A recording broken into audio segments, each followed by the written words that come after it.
میرا نام افنان ہے اور میں پی ٹی سی سی بیچ 66 کی طالبہ ہوں۔ میں ایک ٹیچر ہوں اور گزشتہ کئی سالوں سے پڑھنے اور پڑھانے کے عمل سے وابستہ ہوں۔ پی ٹی سی سی کے اس سفر میں مجھے بہت سے خوبصورت اور قیمتی اسباق ملے، لیکن ایک سبق ایسا تھا جس نے میرے سیکھنے، سکھانے، ماں ہونے اور اللہ کے ساتھ تعلق کے تصور میں بہت مدد کی۔ Learning as a process and not as a product, in other words natural learning. ایک ایسا مسلسل سیکھنے کا سفر جو انسان کو سکون دیتا ہے، ریلیکس کرتا ہے۔ یہ کوئی ایونٹ نہیں ہے، نہ ہی کوئی مختصر تجربہ، نہ ہی کوئی سرٹیفکیشن حاصل کرنے کا نام۔ یہ ایک ایسا سفر ہے جس میں تعلیم سے زیادہ تربیت اہم ہے، جس میں انسان اپنا اچھا برا خود جاننے لگتا ہے اور وہ اس مسلسل عمل کے نتیجے میں فنکشنلی لٹریٹ بن جاتا ہے۔ اس کورس کی پہلی کلاس میں ہمیں ایک سبق دیا گیا تھا کہ یہاں کوئی کمپٹیشن نہیں ہوگا، صرف کوپریشن ہوگی۔ اس جملے نے مجھے ایک خوشگوار احساس دیا، جیسے میں آزاد ہوں۔ ایک عجیب سا سکون محسوس ہوا، جیسے مجھے کسی کو کچھ ثابت نہیں کرنا، کسی سے آگے نہیں نکلنا، کسی مقابلے میں نہیں جیتنا۔ میرا مقابلہ صرف میری اپنی ذات کے ساتھ اور جواب دہی کا خوف صرف اللہ کے سامنے ہے۔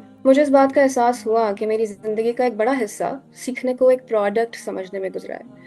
میری نظر میں شاید لرننگ کا مطلب کسی ٹارگٹ کو حاصل کرنا تھا، کسی ڈگری تک پہنچنا، کوئی رتبہ حاصل کرنا یا کوئی سٹیٹس اچیو کرنا۔ مجھے احساس ہوا کہ زندگی میں کچھ اچھا یا بامعنی حاصل کرنے کے لیے کسی اپروول کا حصول ضروری نہیں ہوتا۔ پہلے جب بھی پڑھنے پڑھانے کا خیال آتا تھا تو ذہن میں کوئی خاص خوشگواری محسوس نہیں ہوتی تھی۔ یہ بوریت سے زیادہ ایک ذمہ داری یا کبھی کبھی ایک بوجھ بن جاتا تھا، جیسے ہر پڑھائی کے پیچھے کوئی نتیجہ، کوئی کارکردگی یا کچھ ثابت کرنے کی ضرورت چھپی ہو۔ شاید اسی لیے ریلز دیکھنا آسان اور کتاب اٹھانا مشکل لگتا تھا۔ مجھے احساس ہوا کہ سیکھنا کسی منزل تک پہنچنے کا نام نہیں ہے، بلکہ یہ خود ہی ایک خوبصورت، انجوائبل اور زندگی بدل دینے والا سفر ہے۔ مجھے یہ بھی احساس ہوا کہ کوئی بھی انسان سب سے زیادہ اس وقت سیکھتا ہے جب وہ خود کو محفوظ محسوس کرتا ہے، جب اسے غلطی کرنے کی اجازت ہوتی ہے، اور جب اسے یہ احساس ہوتا ہے کہ اس کی قدر و قیمت اس کی کارکردگی کی بنیاد پر نہیں۔ بطور ماں اور استاد، میری سب سے بڑی ذمہ داری بچوں کے ذہنی اور نفسیاتی